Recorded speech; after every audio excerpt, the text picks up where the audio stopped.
तो आज की क्लास में हम लोग डिस्कस करेंगे लॉ ऑफ टॉर्ट्स के बारे में। Will discuss a specific tort. Specific torts में जाने से पहले हमें कुछ बेसिक चीजें पता होनी चाहिए कि टॉर्ट्स क्या होते हैं। तो देखिए, आपका जो लॉ है वो दो चीजों के लिए बना है। पहला कि जो लोग हैं सोसाइटी में उनके बिहेवियर को हम कंट्रोल कर पाएं, कि हम एक सेट स्टैंडर्ड दे पाएं कि आपको इस तरह का बिहेवियर करना है।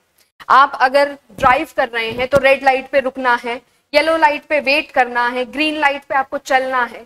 ये सारी क्या चीजें हैं कि हम कंट्रोल कर रहे हैं, रेगुलेट कर रहे हैं कि सोसाइटी कैसे काम करेगी। अगर हम सोसाइटी को रेगुलेट नहीं करेंगे थ्रू लॉ तो सोसाइटी के अंदर केओस मच जाएगा। तो एक केओस ना हो, एनार्की ना हो, इसीलिए लॉ हमें जरूरी है, चाहिए कि वो लोगों के कंडक्ट को रेगुलेट कर पाए। दूसरी चीज जो लॉ कर रहा है वो है कि लोगों के राइट्स और इंटरेस्ट की रिस्पेक्ट कर रहा है। लॉ इज मेकिंग श्योर कि जो भी किसी भी व्यक्ति के अधिकार हैं, राइट्स हैं, इंटरेस्ट हैं, उन अधिकारों को कोई छीने नहीं, उन अधिकारों के अगेंस्ट कोई जाए नहीं। अगर सोसाइटी में कोई भी रेगुलेट जो उन्हें बोला गया है जिस लॉ से करने के लिए, उस लॉ का पालन नहीं करता है या किसी और के राइट्स और इंटरेस्ट का रिस्पेक्ट नहीं करता है, तो हम कहते हैं कि इन्फ्रिंजमेंट हुई है। आपने किसी के किसी अधिकार का, राइट का, प्रिविलेज का आपने उल्लंघन करा है। इन्फ्रिंजमेंट अगर होती है तो उस इन्फ्रिंजमेंट के लिए हमें चाहिए, कॉम्पनसेशन चाहिए। मैं रोड क्रॉस कर रही थी, जीब्रा क्रॉसिंग पे किसी ने रेड लाइट को तोड़कर अपनी गाड़ी आगे भगाता हुआ लेकर आ रहा था, जिसकी वजह से मेरा एक्सीडेंट हो गया। अब यहाँ पर मेरे राइट्स और मेरे इंटरेस्ट जो हैं वो वायलेट हुए हैं। सोसाइटी को कंट्रोल करने के लिए, रेगुलेट करने के लिए जो लॉ था वो वायलेट हुआ है, तो इन्फ्रिंजमेंट हुई है।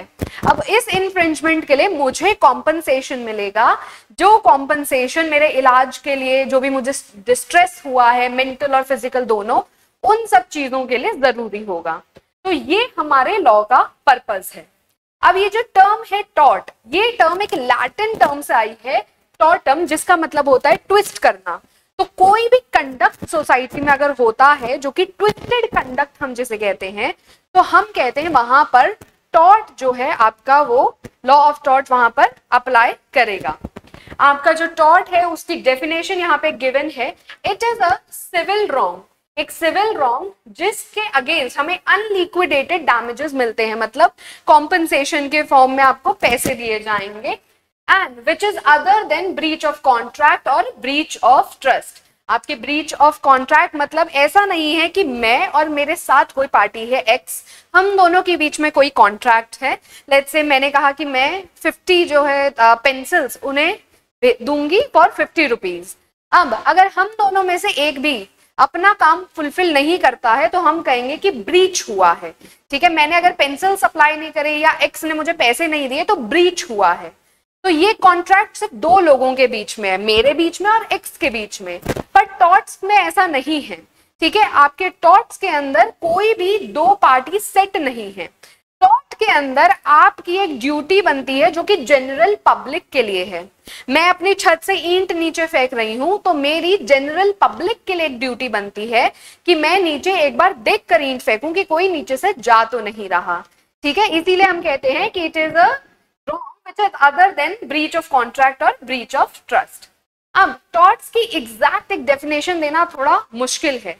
रीजन बीइंग कि जो आपका टॉर्ट है वो कहीं पे कोई रिटन लॉ नहीं है, हमारे पास रिटन सेट ऑफ रूल्स नहीं है हर एक सिंगल टॉर्ट के लिए। तो टॉर्ट आपका केस टू केस बेसिस पर डेवलप कर रहा है। जो भी केसेस टॉर्ट के अंदर आते जाते हैं उन केसेस में जजेस अपना रीजन देते हैं, रैशनल देते हैं डिसीजन का, और उसके साथ साथ आपका जो टॉर्ट है वो आगे आगे फर्दर डेवलप हो रहा है। हमारे पास बहुत सारे लॉज हैं जो रिटन है हमारे पास, जैसे इंडियन पीनल कोड हमारे पास रिटन है, उसकी जगह भारतीय न्याय संहिता आ रहा है। आपके पास कॉन्ट्रैक्ट एक्ट है जो कि रिटन लॉ हमारे पास एक है। Constitution of India largest written constitution in the world है। तो आपके पास रिटन लॉज भी है जहां पर सेट जो है लॉ लिखा हुआ है कि ये to the letter of law हम फॉलो करेंगे। बट टॉर्ट्स के साथ ऐसा नहीं है। हमारे पास टॉर्ट्स में हर जगह कहीं पर भी रिटन एक सेट ऑफ रूल्स नहीं है, केस टू केस बेसिस पर टॉर्ट हमारा डेवलप कर रहा है। द सेकेंड थिंग इज कि लॉ ऑफ टॉर्ट जो है वो इंग्लैंड में इजाद हुआ था, वहां से एक काफी कॉम्प्लिकेटेड प्रोसेस के थ्रू ये फर्दर डेवलप हो रहा है और अब हर एक कंट्री के अंदर उनके कोर्ट्स इसे फर्दर डेवलप कर रहे हैं। काफी स्लो ग्रोथ है आपके लॉ ऑफ टॉर्ट की, इसीलिए इसकी डेफिनेशन देना भी मुश्किल है। तो हमारे दिमाग में क्वेश्चन आएगा कि स्लो ग्रोथ क्यों है टॉर्ट की? तो देखिए, स्लो ग्रोथ का रीजन है कि अनसर्टेनिटी है लॉ में। अगर मेरे पास सेट कहीं पर लिखा है कि अगर लेट्स से कि मैंने अगर किसी गलत इंटेंशन से, फ्रॉडुलेंट इंटेंशन से, मैलिशियस इंटेंशन से किसी की भी मूवेबल प्रॉपर्टी, जैसे कि कोई फोन हो गया, किसी का लैपटॉप हो गया, उसे उसकी जगह से हिलाया है, मेरी इंटेंशन क्या है यहाँ पे, इसको बेच दूंगी, पैसा कमा लूंगी, तो यहाँ पर मैंने क्या करा है, मैंने क्राइम कमिट करा है, ऑफेंस कमिट करा है, जिसे हम बोलते हैं चोरी या थेफ्ट। तो ये मेरे पास सेट एक चीज लिखी है, एक लॉ लिखा हुआ है। जब मेरे पास एक सेट लॉ लिखा हुआ है तो वहां पर कंप्लीट सर्टेनिटी है कि अगर किसी ने गलती से अपना फोन सोच के आपका फोन उठा लिया तो वो थेफ्ट नहीं है। अगर आप बोल रहे हैं कि किसी ने मेरा घर चुराने की कोशिश करी है तो वो थेफ्ट नहीं है, क्योंकि घर आपका मूव नहीं किया जा सकता, मूवेबल नहीं है। तो ऐसे ही आपका सर्टेनिटी है क्राइम के अंदर, ऑफेंसेस के अंदर, इंडियन पिनल कोड के अंदर सर्टेनली लिखा हुआ है कि कौन सा एक्शन, क्या क्राइम, उसकी क्या सजा है। पर टॉर्ट क्योंकि केस टू केस बेसिस पर डेवलप हो रहा है, इसीलिए हमारे पास सर्टेनिटी नहीं है कि टॉर्ट आपका कैसे बन रहा है और उसके अंदर क्या डिसाइड होना चाहिए। हमारे पास हर एक टॉर्ट के लिए कुछ एसेंशियल इंग्रेडिएंट्स होते हैं कि आपने अगर ये काम करा है तो आपने ये टॉर्ट कमिट करा है, वो भी आपके rules case to case basis पर फर्दर डेवलप हो रहे हैं। तो काफी अनसर्टेनिटी है लॉ के अंदर। सेकेंड, हमारे पास रीजन स्लो ग्रोथ का है कि पॉलिटिकल कॉन्शियसनेस काफी कम है हमारी कंट्री में, बाकी कंट्रीज में भी काफी कम है, बट यहाँ पर क्योंकि आपके पास इतने सारे केसेस हैं, इतने पेंडिंग केसेस हैं, रिसेंट डेटा वाज टेलिंग कि आपके 4.5 करोड़ के आसपास केसेस सिर्फ डिस्ट्रिक्ट कोर्ट्स के अंदर पेंडिंग है। Every month 19 lakh cases are fresh cases are coming and only 16 lakh cases are being disposed. तो इमेजिन कि जब आपकी इतनी पेंडेंसी है केसेस की, तो जो पॉलिटिकल कॉन्शियसनेस है, जो जुडिशरी का भी एटीट्यूड है, वो आपके टॉर्ट जैसे एक्शंस को लेकर थोड़ा लैकिंग है एज कंपेयर टू जो बाकी ऑफेंसेस हो रहे हैं, जो बाकी ब्रीच ऑफ लॉज हो रहे हैं, जो किसी सर्टेन लॉ का ब्रीच हो रहा है, इन्फ्रिंजमेंट हो रहा है, उस पर थोड़ा ज्यादा ध्यान दिया जा रहा है। फिर लोगों में इलिटरेसी है, पॉवर्टी है, साथ ही साथ लोगों को अपने राइट्स के बारे में नहीं पता है। आपको कुछ चीजें पता होंगी कि अगर डॉक्टर ने आपके लेफ्ट लेग का ऑपरेशन करना है, राइट लेग का कर दिया, तो वहां हमें पता होगा कि यहाँ पर हमें कॉम्पनसेशन मिल सकती है, this is very obvious. But अगर कोई आपके घर में जबरदस्ती घुस रहा है या आकर खड़ा हो गया आपके मना करने के बावजूद भी, दैट इज ट्रेसपास, जो लोगों को यूजुअली नहीं पता होता। अगर कोई अपने घर में कुछ चीज जला रहा है जिसका सारा स्मोक आपके घर में घुस रहा है, आपको अनॉयंस हो रही है उसकी वजह से, वो भी एक टॉर्ट है, टॉर्ट ऑफ न्यूसेंस। इसके बारे में लोगों को यूजुअली पता नहीं होता because of illiteracy among people. ये इलिटरेसी आपकी नॉर्मल एजुकेशनल इलिटरेसी हो सकती है या फिर लीगल इलिटरेसी भी हो सकती है कि लोग वेल एजुकेटेड होने के बावजूद अपने राइट्स के बारे में नहीं जानते हैं। और लास्ट रीजन इसकी स्लो ग्रोथ का ये है कि आपका जो पूरा एक सिस्टम है, जुडिशियल सिस्टम है, आप किसी के ऊपर भी टॉर्ट का केस करेंगे तो वो केस काफी लंबे समय तक चलेगा, काफी उसमें पैसा खर्च होगा, लॉयर की काफी फीस जाएगी। तो इसके चलते लोग थोड़े हेजिटेंट होते हैं टॉर्ट के केसेस इंस्टीट्यूट करने के लिए, इसीलिए टॉर्ट हमारा थोड़ा स्लोली ग्रो कर रहा है। अब जो टॉर्ट का कंसेप्ट है वो बात कर रहा है कि टॉर्ट जो है वो अराइज होता है किसी ऑपरेशन ऑफ लॉ से, किसी की कंसेंट से अराइज नहीं होता है। कि अगर मैं किसी के घर के नीचे से नॉर्मली गुजर रही थी, मेरे सर पर ईंट लग जाती है, तो यहाँ पर ऐसा नहीं है कि मैंने कंसेंट नहीं दी थी इसीलिए टॉर्ट अराइज हुआ है। यहाँ पर टॉर्ट आपका सिंपली अराइज हो रहा है ऑपरेशन ऑफ लॉ, कि आपका लॉ ऑफ टॉर्ट कह रहा है कि आपकी जनरल पब्लिक को लेकर ड्यूटी थी, आपने वो ड्यूटी नहीं करी, उसकी वजह से किसी को नुकसान हुआ, तो अब आपको कॉम्पनसेशन देना होगा। दूसरा आपका यहाँ पर बोला जा रहा है कि जो एक एप्रोप्रिएट रेमेडी है, यूजुअली टॉर्ट्स के केस में एप्रोप्रिएट रेमेडी आपके अनलिक्विडेटेड डैमेजेस होते हैं। अनलिक्विडेटेड डैमेजेस एज इन कि आपको पैसे ऑफर किए जाएंगे कि इस केस में आपका लेट्स से हॉस्पिटल का खर्चा जो हुआ सर पर ईंट लगने की वजह से, सर पर ईंट लगी तो आप काम पर नहीं जा पाए, ठीक है, एक मेंटल डिस्ट्रेस भी आपको हुआ, तो उन सब का जो भी आपको कॉम्पनसेशन बनता है वो कैलकुलेट करके कोर्ट आपको अवार्ड करता है, ठीक है। अब फटाफट हम देखते हैं कि आपके लॉ ऑफ टॉर्ट के लिए एसेंशियल्स क्या है। तो सबसे पहला एसेंशियल है ड्यूटी। आपकी एक ड्यूटी है, किसी एक सर्टेन पर्सन को लेकर नहीं पर जनरल पब्लिक को लेकर आपकी एक ड्यूटी है। वो ड्यूटी अगर आप नहीं करते हो तो वो ड्यूटी ना करने पर आप जो है टॉर्ट के लिए लायबल हो जाएंगे। आपकी ड्यूटी है कि किसी और का अगर घर है, प्रॉपर्टी है, खेत है, तो आप उसमें इंटरफेरेंस ना करें। आपकी ड्यूटी अगर आप सामान कुछ फेंक रहे हैं तो देख कर फेंकें। आपकी ड्यूटी है कि अगर आपके अंडर कोई एम्प्लॉय काम कर रहा है, वो काफी डेंजरस वर्क कर रहा है, तो आप उसको अच्छी सर्कमस्टांसेस दें, आप उसे एक हार्ड हेलमेट प्रोवाइड करें कि उसे चोट ना लगे, प्रॉपर गियर प्रोवाइड करें अगर वो कोई भी डेंजरस काम कर रहा है, तो कोई डेंजरस जो है ऑपरेशन कर रहा है। तो यहाँ पर ये सारी चीजें क्या है, हमारी ड्यूटी है, जो अगेन किसी एक पर्सन के लिए नहीं है पर जनरल पब्लिक को लेकर हमारी ड्यूटी है। नेक्स्ट, उस ड्यूटी का आपने किसी एक्ट या ओमिशन के थ्रू वायलेशन करा है। एक्ट मतलब मैंने सामने से आके कुछ करा, किसी के घर में मैं घुस गई, मैंने किसी के बारे में झूठे सेंटेंसेस फैला दिए कि ये सो एंड सो पॉलिटिशियन जो है इसे मैंने मर्डर करते हुए देखा था, तो ये मैंने क्या करा है, डिफमेशन करा है, एक एक्ट के थ्रू मैंने डिफमेशन करा है, ठीक है। दूसरा हो सकता है आपने ओमिशन करा है, कोई मतलब कोई काम आपको करना चाहिए था पर आपने वो काम नहीं करा, तो वहां पर भी आपका टॉर्ट का लॉ अप्लाई कर जाएगा। जैसे मेरी ड्यूटी थी कि अगर मैं कोई भारी सामान ऊपर से नीचे फेंक रही हूँ तो मुझे देखना है कि कोई नीचे खड़ा ना हो। अगर मेरा कोई एम्प्लॉय कोई डेंजरस काम कर रहा है तो उसको प्रोटेक्टिव गियर में पकड़ाऊं, ये मेरी ड्यूटी थी जो मुझे एक्ट करना चाहिए था पर मैंने वो नहीं करा, तो मैंने क्या करा, ओमिशन करा है अपने एक्ट का, तो यहाँ पर आप टॉर्ट के लिए लायबल हो जाएंगे। And last we have legal damage. देखो डैमेज आपके बहुत प्रकार का हो सकता है, आपकी रेपुटेशन को हार्म हुआ डैमेज है, आपको मॉनेटरी लॉसेस हुए डैमेज है, आपको कोई भी फिजिकल इंजरी आई डैमेज है, तो आपके डैमेजेस अलग अलग तरह के होते हैं। पर टॉर्ट बात करता है कि आपका लीगल डैमेज होना चाहिए, ठीक है। जब तक आपका लीगल डैमेज नहीं होगा तब तक आपको कोई कंपनसेशन नहीं मिलेगी। इसके लिए हमारे पास दो मैक्सिम्स हैं यहाँ पर, पहला है इंजूरिया साइन डैमनो और दूसरी है डैमनम साइन इंजूरिया।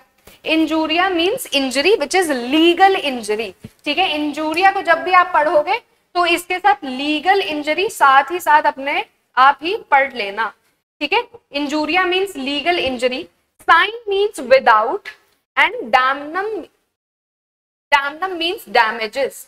अब ये damages like I just said कि किसी भी तरह के हो सकते हैं ये डैमेजेस। तो injuria sine damnum is legal injury का आपका वायलेशन हुआ है पर कोई डैमेज नहीं हुआ। इसके अंदर एक केस है एशबी वर्सेस वाइट, इसे समझते हैं तो आपको बहुत क्लियर हो जाएगा कि इस लीगल मैक्सिम का क्या मतलब है। देखो एशबी वर्सेस वाइट के केस में क्या हुआ था कि आपका एक व्यक्ति जाता है वोट डालने के लिए, उसे वोट डालने से रोक दिया जाता है कि आप वोट नहीं डाल सकते, उसे गलत तरीके से रोका गया है कि आप वोट नहीं डाल सकते। अब वो व्यक्ति जिसको वोट डालने वाला था, लेट्स से वो एक्स पार्टी को वोट डालने वाला था, एक्स पार्टी जीत भी गई। अब यहाँ पर जो व्यक्ति है जिसे वोट डालने से रोका गया, उसने कहा कि मेरा लीगल राइट इंजर हुआ है, मेरा राइट है वोट करना, राइट टू वोट हमारा राइट है, फंडामेंटल राइट है इंडिया के अंदर, तो मेरा राइट है वोट करना जिसे एक्सरसाइज करने से मुझे रोका गया है, तो मुझे लीगल इंजरी हुई है। अब यहाँ पे कोई डैमेजेस नहीं हुए हैं, उस व्यक्ति का कोई पैसों का हार्म नहीं हुआ, रेपुटेशन का हार्म नहीं हुआ, उस व्यक्ति को कोई चोट नहीं लगी, तो डैमेजेस नहीं हुए हैं पर लीगल इंजरी आई है। तो यहाँ पे कोर्ट ने कहा कि आपका लीगल राइट इंजर हुआ है तो आपको कंपनसेशन मिलेगी। सिमिलरली हमारे पास दूसरी मैक्सिम है damnum sine injuria, again damages without legal injury. यहाँ पर भी एक केस है Gloucester grammar school case, again इसे हम समझते हैं तो आपको क्लियर हो जाएगा कि इस मैक्सिम का क्या मतलब है। तो देखो ग्लॉकस्टर ग्रामर स्कूल केस में क्या हुआ कि एक व्यक्ति है, उसने एक स्कूल खोला हुआ है। अब एक दूसरा व्यक्ति इस स्कूल के जस्ट सामने एक दूसरा स्कूल खोल लेता है, स्कूल ए स्कूल बी। अब स्कूल ए की फीस है लेट्स से 50 रुपए महीना, स्कूल बी ने अपनी फीस कर दी 40 रुपए महीना। तो अब सब बच्चे जो हैं स्कूल ए से निकल के स्कूल बी में जाने लगे, दूसरे बच्चे जिनका एडमिशन होना था वो भी सीधा स्कूल बी में जाने लगे। तो स्कूल ए ने कहा कि मुझे तो डैमेजेस हुए हैं, मेरे जो है मॉनेटरी लॉसेस हुए हैं, मुझे पहले मैं महीने का सभी बच्चों से लेट्स से 1000 रुपए कमा रहा था, अब मैं 500 ही कमा पा रहा हूं, तो मुझे डैमेजेस हुए हैं। पर यहां कोर्ट ने कहा कि डैमेजेस आपको हुए हैं नो डाउट, पर आपका कोई लीगल राइट इंजर नहीं हुआ है। सिंस आपका कोई लीगल राइट इंजर नहीं हुआ है तो आप कैसे कॉम्पनसेशन मांग सकते हो? तो यहाँ पे कोर्ट ने कहा कि अगर आपको डैमेजेस हुए हैं पर कोई लीगल राइट इंजर नहीं हुआ है तो टॉर्ट्स का केस नहीं बनेगा। अब हम बात करते हैं एक स्पेसिफिक टॉर्ट की, दैट इज नेग्लिजेंस। अब नेग्लिजेंस जो शब्द है वो आपका एक लैटिन वर्ड नेग्लेंशिया से आया है। नेग्लेंशिया का मतलब होता है फेलिंग टू पिक अप, कि कोई काम आपको करना चाहिए था वो आपने नहीं करा, ये है नेग्लिजेंस।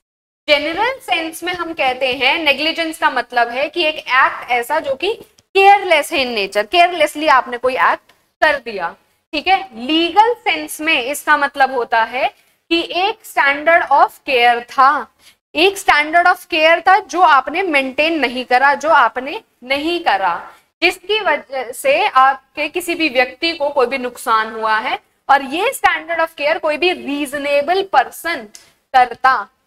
अगर आप किसी रेस्टोरेंट में गए हो, वहां पर पानी गिर जाता है, किसी लेट्स से किसी वहां पे जो लोग आए हैं खाना खाने के लिए उन्हीं से पानी गिर जाता है।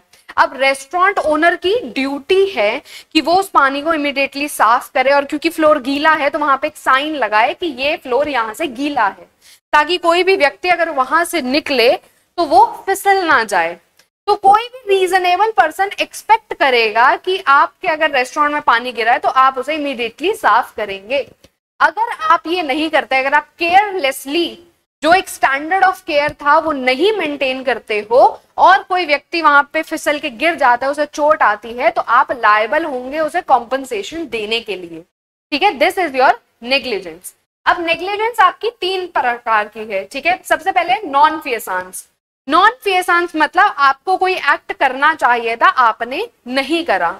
मैंने घर बनाया था 50 साल पहले, अब 50 सालों में नॉर्मल वियर एंड टियर, कोई नेचुरल डिजास्टर्स बीच में आए होंगे तो घर जो है वो कमजोर हो गया है, मुझे उसकी मरम्मत करवानी चाहिए, मेरी ड्यूटी बनती है कि मुझे इस घर की मरम्मत करवानी चाहिए। अब मैं पैसे बचाने के लिए घर की मरम्मत नहीं करवाती हूँ, तो यहाँ पर क्या होगा, घर की मरम्मत अगर मैं नहीं करवा रही हूँ, कोई भी किराएदार वहां रह रहा है तो उसके ऊपर छत गिर सकती है, दीवार गिर सकती है, तो यहाँ पर हम कहेंगे नॉन फिएसांस आपकी नेग्लिजेंस हुई है, मुझे एक काम करना चाहिए था, मैंने वो काम नहीं करा। दूसरा है आपका मिसफिएसांस, मतलब आपको कोई एक एक्ट करना था, आपने करा भी पर उस तरीके से नहीं करा जैसे करना चाहिए था। अगेन अगर इसी घर का हम एग्जांपल ले, मरम्मत यहाँ मुझे करवानी चाहिए थी, मैंने कहा कि मरम्मत रहने दो, एक काम करते हैं पेंट कर देते हैं बस दीवारों को, नया लगेगा घर, ऐसा लगेगा मरम्मत करवा रखी है। तो मुझे एक काम करना चाहिए था, मैंने वो काम करा भी पर उस तरीके से नहीं जिस तरीके से करना चाहिए था, तो यहां पर हम क्या कहेंगे, यहां पर हम कहेंगे मिसफिएसांस हुआ है। लास्ट है हमारे पास मालफिएसांस, जो कि कह रहा है कि जो एक्ट आपको करना ही नहीं चाहिए था वो एक्ट आपने करा है। मुझे पता है कि सामने एक वेयर हाउस है, वेयर हाउस में पेट्रोल रखा हुआ है, केरोसिन रखा हुआ है, और वहां पर बहुत सारी कॉटन भी स्टोर है। अब मैं यहाँ पर पटाखे जला रही हूं जो मुझे पता है कि अंदर जा सकता है और आग लग सकती है, मुझे पता है अंदर फ्लेमेबल चीजें रखी हुई हैं, उसके बावजूद मैं एक ऐसा एक्ट कर रही हूं जिसकी वजह से मुझे पता है कि सामने वाले को नुकसान हो सकता है, तो वहां पे हम कहेंगे मालफिएसांस हुआ है, ठीक है। अब नेग्लिजेंस आपकी 2 प्रकार की है, सिविल नेग्लिजेंस और क्रिमिनल नेग्लिजेंस। तो आपकी जो सिविल नेग्लिजेंस है, this is simply a breach of duty to care. आपकी ड्यूटी थी टू केयर, जैसे घर की मरम्मत करवाना आपकी ड्यूटी थी, आपने वो ड्यूटी नहीं करी अपनी, तो हम वहां कहते हैं सिविल नेग्लिजेंस हुआ है, ठीक है। अब कोई भी व्यक्ति अगर सिविल नेग्लिजेंस करता है तो हम कहते हैं कि कोई भी रीजनेबल पर्सन इस सरकमस्टांसेस में ये काम करता, आपने नहीं करा तो सिविल नेग्लिजेंस हुई है। इसके एग्जाम्पल्स अगर हम देखें, जैसे मान लीजिए किसी स्टोर ने सेल घोषित करी है, ठीक है, बाहर यूएस में आपके स्टोर्स जो हैं ब्लैक फ्राइडे सेल करके एक सेल इंट्रोड्यूस करते हैं, जहां पे सामान आपको बहुत सस्ते दामों पे मिलता है, ऑलमोस्ट 90, 95, इवन 99% ऑफ पे सामान मिलता है। तो ऑब्वियसली सब लोग जाएंगे वहां सामान खरीदने के लिए। इनफैक्ट वहां पर लोग सुबह 4 बजे 5 बजे से लाइन में लग जाते हैं, गेट्स खुलने का वेट करते हैं। अब हमें पता है कि हर साल लोग ऐसे आते हैं, गेट खुलते ही भगदड़ मच जाती है और भगदड़ में जो है किसी को भी नुकसान हो सकता है। तो अगर मैं प्रॉपर सिक्योरिटी ना लगाऊं वहां पर, तो ये मेरा breach of duty of care कहलाएगा। कोई भी रीजनेबल पर्सन कहेगा कि भाई यहाँ पे इतनी भगदड़ मचती है, सेल में लोग आते हैं, तो सिक्योरिटी तो होनी ही चाहिए लोगों को सही जो है रास्ता दिखाने के लिए, और किसी स्टैम्पीड ना हो जाए, कोई व्यक्ति सामान चोरी करके ना भागे, तो इन सब चीजों के लिए सिक्योरिटी होनी चाहिए। Any reasonable person would expected. मैंने वो काम नहीं करा, तो यहाँ पे कहूंगी कि मैंने सिविल नेग्लिजेंस करी है। एक और एग्जाम्पल अगर हम देखें तो लेट्स से कि मैं ड्राइव कर रही हूँ, ठीक है, मैं ड्राइव कर रही हूँ, मैंने देखा सामने रेड लाइट हो रखी है, मैंने रेड लाइट उसके बाद भी क्रॉस कर दी, तो यहाँ पर भी क्या है, सिविल नेग्लिजेंस हुई है। कोई भी रीजनेबल पर्सन एक्सपेक्ट करेगा कि मैं वहां पर रेड लाइट पे रुकूंगी, बट मैं नहीं रुकी वहां पर, तो यहाँ क्या हुआ है, सिविल नेग्लिजेंस हुआ है आपका। Again the example that we discuss कि रेस्टोरेंट में पानी गिरा है, वो पानी साफ नहीं किया गया। Any reasonable person would expect कि अगर पानी गिरा है तो वो साफ करा जाएगा, वहां पे साइन लगाया जाएगा कि फ्लोर इज वेट। अगर वो नहीं करता है तो रेस्टोरेंट ओनर ने सिविल नेग्लिजेंस करा है। अब हम आ जाते हैं क्रिमिनल नेग्लिजेंस के ऊपर। क्रिमिनल नेग्लिजेंस क्या होता है? अब देखिए, civil negligence duty to care का ब्रीच करा उसका। क्रिमिनल नेग्लिजेंस में ड्यूटी टू केयर का जो आपने ब्रीच करा है वो ऐसे करा है, इतना रेकलेसली करा है कि उसकी वजह से किसी और की लाइफ पर रिस्क बनाया है।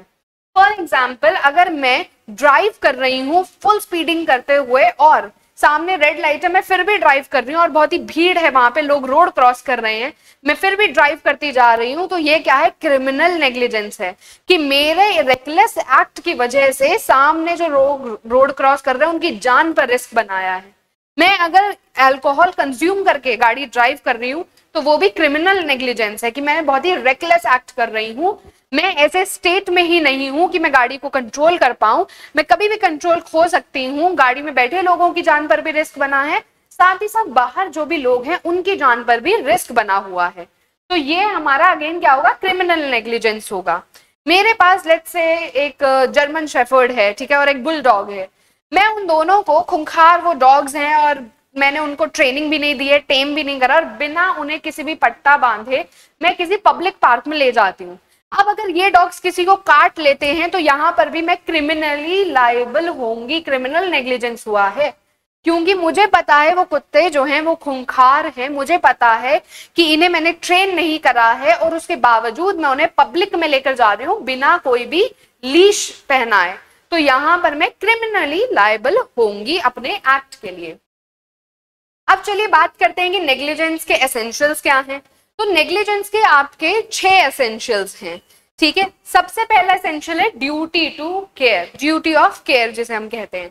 तो ड्यूटी ऑफ केयर सिंपली कह रहा है कि आपकी कोई ड्यूटी बनती थी, आप जो भी काम कर रहे हो उसमें आपकी कोई ड्यूटी बनती थी। आप रोड पे ड्राइव कर रहे हो, रेड लाइट है सामने, आपकी ड्यूटी बनती कि आप रुके रेड लाइट पे।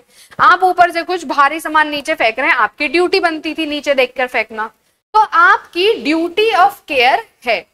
दूसरा एसेंशियल है कि ये ड्यूटी ऑफ केयर किसके प्रति है, ड्यूटी ऑफ केयर प्लेंटिफ के प्रति है आपकी, ठीक है। अब ये ड्यूटी ऑफ केयर हम कह रहे हैं कि जनरल पब्लिक के लिए है, पर कई बार ऐसे सर्कमस्टांसेस भी हो सकते हैं कि ये ड्यूटी ऑफ केयर किसी पर्टिकुलर पर्सन के लिए ना हो, तो इसीलिए हम कहते हैं दूसरा एसेंशियल है कि ड्यूटी ऑफ केयर प्लेंटिफ के लिए हो, जो केस लेकर जा रहा है कोर्ट में उसके प्रति हो। अब यहाँ पर हम 2 केस पढ़ते हैं। देखिए, पहला केस है बोनहिल वर्सेस यंग का। यहाँ पर एक औरत एक ट्राम से उतरती है, वो अभी अपना सामान उतार रही थी, इतने में क्या होता है कि ट्राम के दूसरी तरफ ठीक है, आप समझिए एक छोटा ट्रक है जहां से वो उतरी है, सामान अपना उतार रही है, ट्रक के दूसरी तरफ एक मोटरसाइकिलिस्ट का एक्सीडेंट हो जाता है, मोटरसाइकिलिस्ट वहीं पर ऑन द स्पॉट मर जाता है। ये पूरा एक्सीडेंट इस औरत ने नहीं देखा, she is unaware about it, वो अपना सामान उतार रही थी। लोग जो है वो मोटरसाइकिलिस्ट को उठा के लेट्स से हॉस्पिटल ले जाते हैं। अब ये औरत अपना सामान लेकर ट्रक के दूसरी तरफ आती है, जब वो दूसरी तरफ आती है तो वो इतना खून देखकर घबरा जाती है, उसको नर्वस शॉक होता है, एकदम देखकर घबरा जाती है, शॉक लगता है उसे, और शॉक में वो लेडी प्रेग्नेंट थी तो वो वहीं पर एक बच्चे को डिलीवर कर देती है। पर क्योंकि वो शॉक की वजह से उसने बच्चे को डिलीवर करा है तो अनफॉर्चुनेटली वो बच्चा मरा हुआ पैदा होता है। अब ये लेडी इस मोटरसाइकिलिस्ट के घर वालों को बोलती है कि तुम जो है मुझे कॉम्पनसेशन दो कि तुम्हारी वजह से मेरे बच्चे की मौत हुई है। अब यहां पर कोर्ट ने कहा कि मैम ड्यूटी ऑफ केयर आपके प्रति नहीं थी, यहाँ पे मोटरसाइकिलिस्ट की ड्यूटी ऑफ केयर मोटरसाइकिलिस्ट की थी कि वो जो है ठीक से ड्राइव करे, रेकलेसली ड्राइव ना करे। पर ये ड्यूटी ऑफ केयर कैसे हो सकती है कि अगर आपका एक्सीडेंट हो जाए तो कोई आपका खून ना पड़ा हुआ देख ले रोड पे, this is not duty of care towards you. तो यहाँ पर कोर्ट ने उस लेडी को कॉम्पनसेशन अवॉर्ड करने से मना कर दिया कि आपके प्रति ड्यूटी ऑफ केयर नहीं थी। अब इसमें एक दूसरा बहुत ही फेमस केस है डोनोव्यू वर्सेस स्टीवेंसन। यहाँ पर एक औरत जाती है और वो एक root beer I guess order करती है, वो रूट बियर ले जाकर अपनी दोस्त को, वहीं पर टेबल पे सब दोस्त बैठे हैं, अपनी दोस्त को पकड़ा देती है उसे पीने के लिए। जब वो दूसरी दोस्त वो रूट बियर पीती है तो उसे अजीब सा एक टेस्ट आता है। जब वो रूट बियर को ग्लास में डालती है तो देखती है कि उसके अंदर एक मरा हुआ स्नेल था जो कि डीकम्पोज कर रहा था वहीं बियर में पड़ा हुआ। तो अब यहाँ पर ये लड़की जिसने वो बियर पी होती है वो ओनर को कहती है कि तुम्हारी ड्यूटी ऑफ केयर थी, तुमने उसका उल्लंघन करा है तो तुम मुझे कॉम्पनसेशन दो। यहाँ पे ओनर कहते हैं कि मैंने ड्रिंक तो तुम्हारी दोस्त को बेची थी, तो मेरी ड्यूटी ऑफ केयर तुम्हारी दोस्त के लिए है, तुम्हारे लिए नहीं है, इसीलिए तुम्हें कॉम्पनसेशन नहीं मिलनी चाहिए। पर यहाँ कोर्ट ने कहा कि आपकी जो ड्यूटी ऑफ केयर है वो आपके प्लेंटिफ, उसके नेबर सबके लिए होती है। मैं अगर एक ड्रिंक एक व्यक्ति को बेच रही हूं और मुझे दिख रहा है कि उसके साथ कोई दूसरा व्यक्ति है तो इट इज ऑब्वियस कि वो दूसरा व्यक्ति भी ड्रिंक शेयर कर सकता है, तो मेरी ड्यूटी ऑफ केयर उस दूसरे व्यक्ति के प्रति भी बन जाएगी। यहाँ पे कोर्ट ने ये जो नेबर वर्ड है इसे एक्सप्लेन करा कि नेबर की डेफिनेशन में कौन कौन आ जाएगा। अब ऐसा नहीं है कि पूरी दुनिया ही नेबर की डेफिनेशन में आ जाएगी। अगर मैं एक ग्रुप ऑफ फ्रेंड्स देख रही हूँ, 6 लोगों का ग्रुप है, ऑब्वियस सी बात है कि वो ड्रिंक इन 6 में से कोई भी पी सकता है, तो मेरी ड्यूटी ऑफ केयर इन 6 लोगों के लिए है। अगर कोई व्यक्ति आता है भागता हुआ इनकी ड्रिंक चुरा के भाग जाता है तो मेरी ड्यूटी ऑफ केयर उसके प्रति नहीं है। तीसरा एसेंशियल है breach of duty of care. Obviously आपकी ड्यूटी थी, प्लेंटिफ के प्रति थी, उसका ब्रीच होगा तभी तो हम कोर्ट के पास गए हैं। यहां पर भी एक काफी फेमस केस है आपका municipal corporation of Delhi versus Suhagwanti का। अब यहाँ क्या होता है कि आपका एक क्लॉक टावर है, चांदनी चौक के अंदर एक क्लॉक टावर था। अब वो क्लॉक टावर जो है वो गिर जाता है, 80 साल पुराना क्लॉक टावर था, जबकि इन क्लॉक टावर्स की एज 40 से 45 साल होती है। मतलब 40-45 साल के बाद उस क्लॉक टावर को गिराकर नया क्लॉक टावर बनाना चाहिए था, पर सरकार ने नहीं बनाया। 80 सालों से वो ऐसे ही खड़ा था, नॉर्मल वियर एंड टियर से वो काफी कमजोर हो गया था, तो वो क्लॉक टावर जो है वो गिर जाता है लोगों के ऊपर। अब उनमें से एक है आपकी सुहागवंती जो कि जाती है कोर्ट में केस लेकर एज द प्लेंटिफ। तो यहाँ पर दिल्ली गवर्नमेंट कहती है कि हमारी तो ड्यूटी आपके प्रति थी नहीं, तो आप कैसे कंपनसेशन मांग सकते हो। तो कोर्ट ने यहाँ पर कहा कि आपकी ड्यूटी थी। क्या ड्यूटी थी कि आपको रिपेयर करना चाहिए था क्लॉक टावर को। 40-45 साल इसकी एज है तो उसके बाद आपको इसे रिपेयर करना चाहिए था, आपने नहीं करा। आपकी ड्यूटी थी, आपने वो ड्यूटी नहीं करी तो ब्रीच हुआ है ड्यूटी का, तो आप लायबल हो कॉम्पनसेशन पे करने के लिए। अब यहाँ पे आपका अगला एसेंशियल आ जाता है एक्चुअल कॉज और कॉज एंड फैक्ट, कि क्या एक्चुअल कॉज था जिसकी वजह से प्लेंटिफ को हार्म हुआ है। अगर प्लेंटिफ को हार्म आपके एक्ट की वजह से नहीं हुआ है तो आप लायबल नहीं हैं। यहाँ पर हम इसे कहते हैं बट फॉर कॉजेशन, कि अगर डिफेंडेंट ये काम नहीं करता तो प्लेंटिफ को चोट नहीं लगती। अगर डिफेंडेंट स्पीड करता हुआ नहीं जाता रेड लाइट को तोड़ता हुआ तो प्लेंटिफ का एक्सीडेंट नहीं होता। This is called but for causation या एक्चुअल कॉज। नेक्स्ट एसेंशियल है प्रॉक्सिमेट कॉज। अब इसके लिए एक बहुत अच्छा एग्जांपल देखिए। लेट्स से मैं यहाँ पर पढ़ा रही हूँ, मेरे हाथ से ये पेन जो है वो गिर जाता है। अब एक स्टूडेंट जो है वो पेन उठाने आता है बट वो पेन पर स्लिप करके गिर जाता है। उस स्टूडेंट के हाथ में लेट्स से उसका मोबाइल फोन था जो कि स्टूडेंट के गिरने की वजह से उड़ता हुआ जाता है हवा में और किसी दूसरे स्टूडेंट के सर पे लग जाता है। अब उसके सर पे फोन लगा, वो अपना सर पकड़ के बैठा हुआ है। उसको देखने के लिए उसका दोस्त आगे बढ़ता है कि तुम्हें क्या हुआ, तो दोस्त को पीछे हटाने के लिए वो हाथ मारता है और तीसरे स्टूडेंट की आंख में लग जाती है, वो अंधा हो जाता है। तो क्या ये तीसरा स्टूडेंट मेरे ऊपर केस कर सकता है कि मैम आपकी वजह से मुझे ये चोट लगी है, अगर आपके हाथ से पेन नहीं गिरता तो मैं अंधा नहीं होता? तो यहाँ पर हम इसे कहते हैं प्रॉक्सिमेट कॉज। मेरी ड्यूटी ऑफ केयर जो है वो अनफोर्सिएबल सर्कमस्टांसेस के लिए नहीं है। मैं कोई भी अगर एक एक्ट कर रही हूं उसके क्या कॉन्सिक्वेंस हो सकता है, वो अगर बहुत ही ज्यादा रिमोट है तो उसके लिए मैं लायबल नहीं हूं। मैंने तो गलती से पेन गिराया था, बस यहाँ पे मेरी तो कोई ड्यूटी भी नहीं थी कि मुझे पेन नहीं गिराना है। वो पेन गिरने की वजह से एक काम हुआ, उससे दूसरा काम हुआ, उससे तीसरा काम हुआ, चौथा काम हुआ और कोई और बच्चे को आंख में लग गया, उसके लिए मैं लायबल नहीं हो सकती क्योंकि ये बहुत ही रिमोट केस है। मैं ड्राइव करती हुई जा रही हूँ, मेरी ब्रेक्स फेल हो गई हैं। अब ब्रेक्स फेल हो गई हैं, मैं लोगों पे ना चढ़ा दूं, किसी लेट्स से स्कूल के पास में हूँ, छोटे बच्चे वहां से निकल रहे हैं, किसी बच्चे को ना लग जाए तो मैं अपनी गाड़ी एक पेड़ में जाके मार देती हूँ। वो पेड़ में मैं गाड़ी मारती हूँ, सामने कोई औरत इस एक्सीडेंट को देखती है, उसे नर्वस शॉक लग जाता है। नर्वस शॉक लगने की वजह से वो अपने बच्चे का हाथ छोड़ देती है। अब बच्चा जो है वो मम्मी ने हाथ छोड़ दिया देख के एकदम भागता हुआ निकल जाता है रोड के ऊपर। अब अगर इस बच्चे का किसी और गाड़ी से एक्सीडेंट होगा तो उसके लिए मैं लायबल नहीं होंगी। द रीजन बीइंग कि अगेन बहुत ही ज्यादा रिमोट है ये चीज।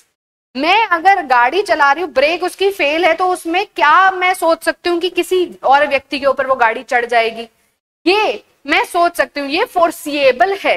पर ये चीज कि मैं गाड़ी पेड़ में मारूंगी, उसे देख के किसी को नर्वस शॉक लगेगा, वो बच्चे का हाथ छोड़ देगी, बच्चे का किसी और गाड़ी से एक्सीडेंट हो जाएगा, ये बहुत ही अनफोर्सिएबल है। तो यहां पर भी मेरी लायबिलिटी नहीं होगी क्योंकि प्रॉक्सिमेट कॉज नहीं है।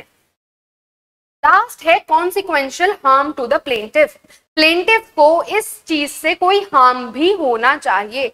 अगर उसका कोई लीगल राइट इंजर ही नहीं हुआ है, उसे कोई इंजरी ही नहीं आई है, तो उसके लिए मैं लायबल होंगी ही नहीं। मैं लेट्स से स्पीड करती हुई गाड़ी अपनी लेकर जा रही हूँ, मैंने ट्रैफिक लाइट जो है देखा रेड है, फिर भी मैं स्पीड करती हुई ले गई। अब एक व्यक्ति रोड क्रॉस कर रहा था पर वो एकदम पीछे हट गया, उसके ऊपर गाड़ी नहीं चढ़ी, तो वो मुझसे कॉम्पनसेशन क्या यहाँ पे मांग सकता है? अगर उसे कोई मेंटल ट्रॉमा भी नहीं हुआ, कोई उसे फिजिकल इंजरी नहीं हुई, तो वो मुझसे कॉम्पनसेशन क्यों मांगेगा? तो हम कहते हैं कॉन्सिक्वेंशियल हार्म होना चाहिए। अब हार्म आपका 5 तरह का यहाँ पे दिखाया है। पहला कि बॉडीली हार्म हो, फिजिकल कोई इंजरी आ जाए। दूसरा है रेपुटेशन को हार्म हो, मैं किसी के बारे में डिफमेशन कर रही हूँ, मैं कह रही हूँ कि ये तो व्यक्ति चोर है, मैंने इसे चोरी करते हुए देखा है, या ये व्यक्ति जो है इसका कैरेक्टर अच्छा नहीं है। ये क्या है? झूठे सेंटेंसेस मैं किसी के बारे में बोल रही हूँ, उसकी रेपुटेशन को हार्म हो रहा है। फिर है हमारे पास हार्म टू प्रॉपर्टी, मैं किसी और की प्रॉपर्टी में घुस के बैठ गई हूँ कि नहीं मैं रहूंगी यहाँ पर, जबरदस्ती पास में कर रही हूँ, तो हार्म टू प्रॉपर्टी हो। अच्छा, कोई फाइनेंशियल लॉस हो जाए, मैं लेट्स से किसी के बारे में बोलती हूँ कि ये व्यक्ति तो सही नहीं है, ये बिजनेस अपना सही से नहीं करता है, ये तो चोर है, ये आपके साथ चोरी कर रहा है, धोखाधड़ी कर रहा है, फ्रॉड कर रहा है, और लोग उसके बिजनेस पे जाना बंद कर दें, वहां उस व्यक्ति से सामान खरीदना बंद कर दें, तो उसकी रेपुटेशन को भी हार्म हुआ और उसे फाइनेंशियल लॉसेस भी हुए हैं। ठीक है, लास्ट है हमारे पास मेंटल हार्म, जो हमने बात करी नर्वस शॉक की, कि अगर मैं स्पीड करते हुए गाड़ी लेकर जा रही हूँ, किसी व्यक्ति को लगने वाला था, वो पीछे भी हट गया, पर वो व्यक्ति मर सकता था ये सोच के उसे एकदम नर्वस शॉक लग गया, वो एकदम शॉक में चला गया, तो यहाँ पर मेंटल हार्म हुआ है आपको, वो मेंटल हार्म के लिए भी मैं लायबल हूं। अब इसके अंदर हमारे पास एक केस है जोसेफ वर्सेस डॉक्टर जॉर्ज मुंजले का, जहां पर केरला हाई कोर्ट ने 1,60,000 रुपए कॉम्पनसेशन दिया था एक 24 साल की लड़की को, क्योंकि उसका ऑपरेशन जो है बिना एनेस्थीसिया दिए हुआ था और प्रॉपर प्रोसीजर फॉलो नहीं किए गए थे। आप लोगों ने अगर न्यूज पढ़ी होगी तो काफी बार ऐसे केसेस आते हैं कि सर्जरी होनी थी लेफ्ट लेग की, राइट लेग की कर दी, आपकी सर्जरी होनी थी अपेंडिक्स की, उन्होंने जो है आपका साथ ही साथ किडनी में निक मार दिया। ठीक है, ऐसे बहुत सारे केसेस होते हैं। मेडिकल नेग्लिजेंस एक अलग जो है आपका टॉर्ट का फील्ड बन जाता है जहां पे बहुत सारे ऐसे केसेस आते हैं। ठीक है, तो जो कॉन्सिक्वेंशियल हार्म हुआ है लड़की को, मान लीजिए उसका ऑपरेशन सही तरीके से हो गया, फिर भी जो प्रोसीजर फॉलो करना चाहिए था वो फॉलो नहीं हुआ।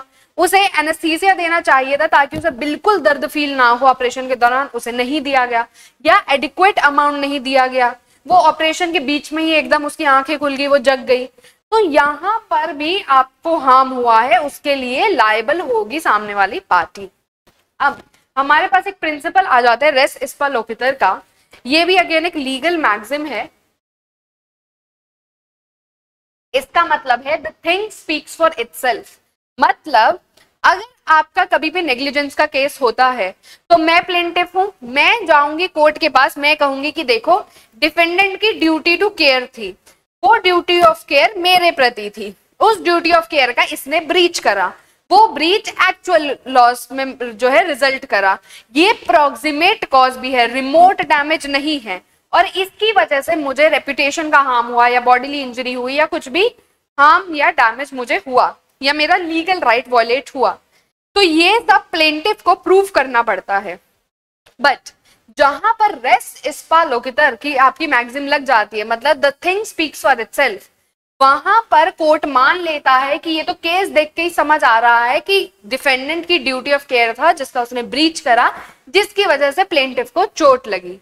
Last year there was a case that was settled by Delhi high court, जहां पर एक लड़की जो है दिल्ली में काफी वेल फेमस 5 स्टार होटल में जाती है, रुकती है, वो एक प्रोफेशनल स्विमर थी लड़की। अब वो स्विमिंग करने के लिए जा रही है तो वो मैनेजर से पूछती है आपका स्विमिंग पूल कहाँ है, मैनेजर पॉइंट कर देता है कि ये है स्विमिंग पूल हमारा। अब लड़की जाती है, वो स्विमिंग पूल में ऊपर चढ़ती है और पूल के अंदर कूद जाती है without seeing into the pool. अब पूल के अंदर बहुत कम पानी था जो कि उस लड़की का इतनी हाइट से कूदने का इम्पैक्ट नहीं झेल पाया, जिसकी वजह से वो लड़की के दोनों हाथ और दोनों पांव काम करना बंद हो गए। वो जो है दोनों हाथ दोनों पांव उसके काम करना बंद हो गए। अब यहाँ पर कोर्ट ने कहा कि ये जो है इस लड़की की जो स्थिति है वो देखकर ही पता चल रहा है कि डिफेंडेंट जो होटल ओनर था उसकी एक ड्यूटी ऑफ केयर थी। लड़की ने जब पूछा स्विमिंग पूल किधर है तो उसे बताना चाहिए था स्विमिंग पूल में पानी नहीं है, इन्होंने नहीं बताया, इनकी ड्यूटी ऑफ केयर थी, उसका इन्होंने ब्रीच करा, उसकी वजह से इसे नुकसान हुआ है, बॉडीली इंजरी हुई है, मेंटल हार्म भी हुआ है, तो उसके लिए कॉम्पनसेशन उस लड़की को दिया गया था। ठीक है, अब ये रेस इस्पा लोकितर का मैक्सिम आपका ब्रायन वर्सेस ब्रोडल के केस में आया था, जहां पर जो आपका प्लेंटिफ है वो एक वेयर हाउस के नीचे से निकल रहा था। अब जब वो वेयर हाउस के नीचे से निकल रहा था तो एक बैरल, आटे का बैरल जो है उसके सर पे आके गिरता है, सेकंड फ्लोर से वो सर पे आके गिरता है। अब यहाँ पर जो आपका प्लेंटिव है उसने कहा कि ये जो फैक्ट्स हैं केसेस के, जो सर्कमस्टांसेस हम खुद ही बता रहे हैं कि जो व्यक्ति है जो कि आटा पीस रहा था, जिसने वो बैरल्स रखे थे, उसे ध्यान देना चाहिए था कि बैरल खिड़की से नीचे ना गिरे, कोई नीचे से जा तो नहीं रहा। इन्होंने अपनी ड्यूटी ऑफ केयर का ब्रीच करा है, तो यहाँ पर रेस इस्पा लोकितर की मैक्सिम अप्लाई हुई थी, the thing speaks for itself apply किया गया था। यहाँ कोर्ट ने 3 चीजें बोली कि 3 एसेंशियल रिक्वायरमेंट है इसके। पहला एसेंशियल रिक्वायरमेंट है कि जो चीज है जिसकी वजह से डैमेज हुआ है वो आपके डिफेंडेंट या उसके सर्वेंट के कंट्रोल में था। ठीक है, आपके डिफेंडेंट या उसके सर्वेंट के कंट्रोल में था कि आटा अगर गिरा है किसी के सर पर तो जो आपके डिफेंडेंट है वो फ्लोर मिल का ओनर है, उसके या उसके किसी भी सर्वेंट, किसी भी नौकर के हाथ में ये था कि वो खिड़की पर बैरल ना रखे या नीचे देखे कि कोई जा तो नहीं रहा, तो यहाँ पर कंट्रोल में था वो डिफेंडेंट या उसके सर्वेंट के। अब एक्सीडेंट ऐसा होना चाहिए कि वो नहीं होता अगर आपकी कोई नेग्लिजेंस नहीं होती। आटे का बैरल खिड़की से नीचे किसी के सर पे कैसे गिरता अगर आप नीचे देख लेते या आप बैरल खिड़की पे नहीं ही रखते, तो आपकी नेग्लिजेंस की वजह से ही ये हुआ है। और तीसरा कि ऐसा कोई भी एविडेंस नहीं होना चाहिए जिससे पता चले कि एक्चुअल क्या कॉज है आपके जो डैमेज है उसका एक्चुअल कॉज क्या है वो पता नहीं लग रहा है। तो जब कोई एविडेंस नहीं है ये प्रूफ करने के लिए कि डिफेंडेंट की गलती थी, वहां पर हम रेस एस्पा लोकेटर लगाते हैं। अगर हम ये दिल्ली हाई कोर्ट का केस देखें तो यहाँ पर डिफेंडेंट जो होटल ओनर है, उसके सर्वेंट्स हैं, उनके हाथ में थी ये चीज कि वो इन्फॉर्म करें लड़की को कि स्विमिंग पूल में पानी नहीं है, आप वहां मत जाइए, उनके कंट्रोल में था। दूसरा, वो लड़की का एक्सीडेंट होता ही नहीं अगर होटल ओनर्स ने उस लड़की को इन्फॉर्म किया होता कि स्विमिंग पूल में पानी नहीं है, या उसे डायरेक्शन नहीं बताई होती वहां की, और साथ ही साथ ऑब्वियसली इन्फॉर्म किया होता है कि स्विमिंग पूल में वो एंटर ना करे। और तीसरा, अब इस लड़की के पास वहां पर कोई कैमरास अगर नहीं है तो वो कैसे प्रूफ करेगी कि इन लोगों को मुझे बताना चाहिए था, इन्होंने नहीं बताया। तो यहाँ पर आप रेस एस्पा loquitur, thing speaks for itself की मैक्सिम लगाते हैं कि ये काम होता ही नहीं अगर डिफेंडेंट नेग्लिजेंट नहीं होता। अब हम क्विकली देखते हैं डिफेंसेस क्या हैं नेग्लिजेंस के। जब भी नेग्लिजेंस का सूट होता है तो डिफेंडेंट अब खुद को बचाने की भी कोशिश करेगा कि मेरी गलती नहीं थी। तो हमारे पास कुछ जो है डिफेंसेस हैं नेग्लिजेंस के केस में जो हम लगा सकते हैं। पहला है कॉन्ट्रीब्यूटरी नेग्लिजेंस।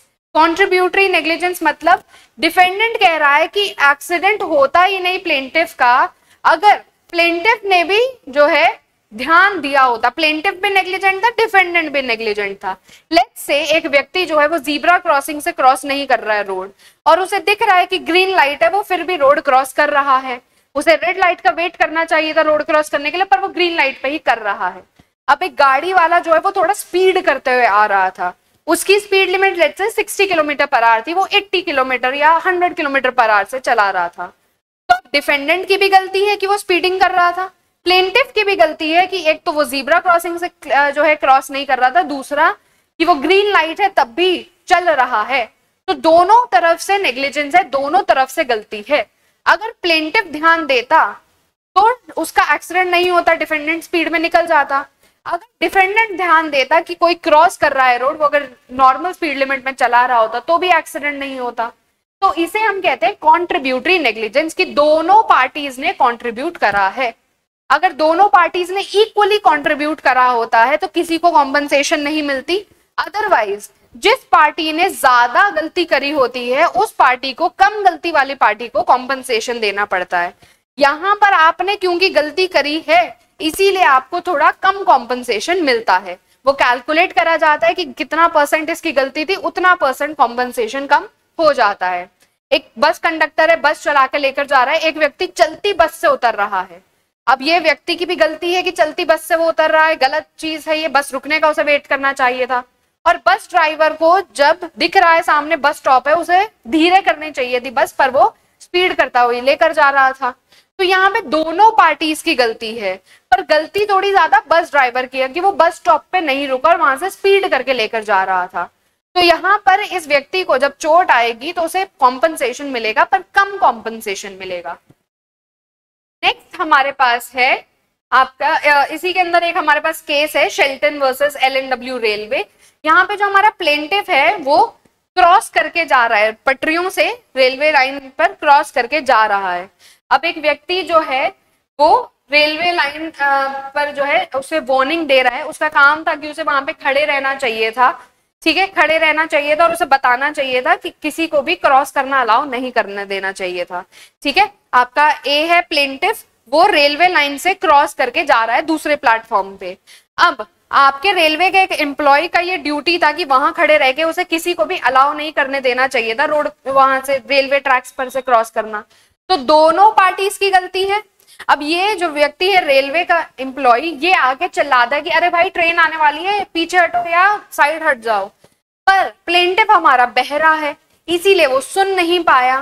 तो यहाँ पर जब प्लेंटिफ का एक्सीडेंट हुआ तो कोर्ट ने कहा कि दोनों पार्टीज की गलती है।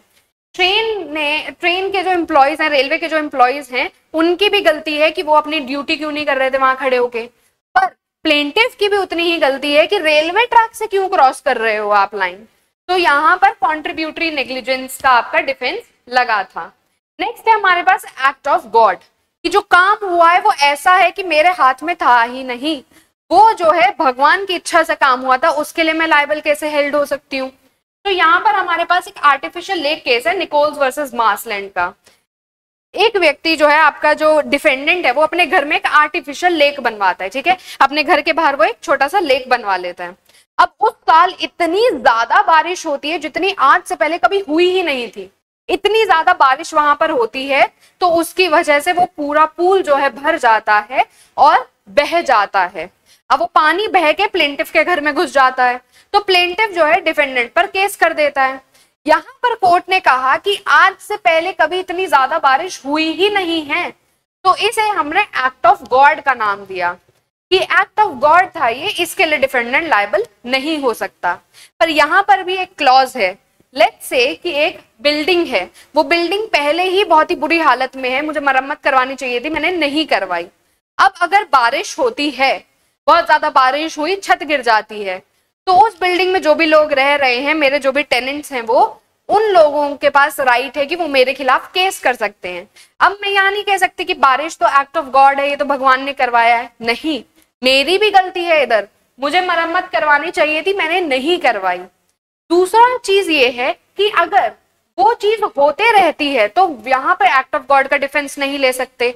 मुझे पता है कि यहाँ इतनी बारिश होती है, इतनी ज्यादा बारिश होती है, उसके बाद भी मैंने आर्टिफिशियल लेक बनवाया या उसके बाद भी मैंने मरम्मत नहीं करवाई, तो यहाँ पे एक्ट ऑफ गॉड आप नहीं लगा सकते। एक्ट ऑफ गॉड आप सिर्फ वहां लगा सकते हो जहां पर आपकी कोई नेग्लिजेंस नहीं थी और जो भी एक्टिविटी हुई वो ऐसी थी जिसपे ह्यूमंस का कोई कंट्रोल नहीं है, ठीक है, बारिश पर, तूफान पर, आंधी पर, बिजली पर, इन सब पे ह्यूमंस का कोई कंट्रोल नहीं है और वो अनप्रेसिडेंटेड होना चाहिए। आज से पहले कभी ऐसा हुआ ही नहीं है, ऐसा रेयर कोई इवेंट होना चाहिए। लास्ट हमारे पास है इनएविटेबल एक्सीडेंट, मतलब जो एक्सीडेंट को अवॉइड किया ही नहीं जा सकता था। यहाँ पर भी अगेन हमारे पास केस है ब्राउन वर्सेस केंडल का, जहां पे दो लोगों के कुत्ते आपस में लड़ रहे थे, वो आपस में एक दूसरे को काट रहे थे, तो उन डॉग्स को छुड़ाने के लिए आपका डिफेंडेंट एक लकड़ी उठाता है, डॉग्स को मारता है साइड हटाने के लिए। अब वो लकड़ी जो है आपके प्लेंटिफ को लग जाती है और उसकी आंख में उसे चोट आ जाती है, तो यहाँ पे प्लेंटिफ डिफेंडेंट पे केस कर देता है कि इसने मुझे मारा है, जिसकी वजह से मुझे नुकसान हुआ है, तो मुझे कॉम्पनसेशन दो। तो कोर्ट ने यहाँ कहा कि ये इनएविटेबल एक्सीडेंट था, इसे आप रोक नहीं सकते थे, इसे आप बचा नहीं सकते थे, तो यहाँ पर डिफेंडेंट को कॉम्पनसेशन नहीं पे करना पड़ा था। That is all the time that I have with you guys. Thank you so much for attending the class.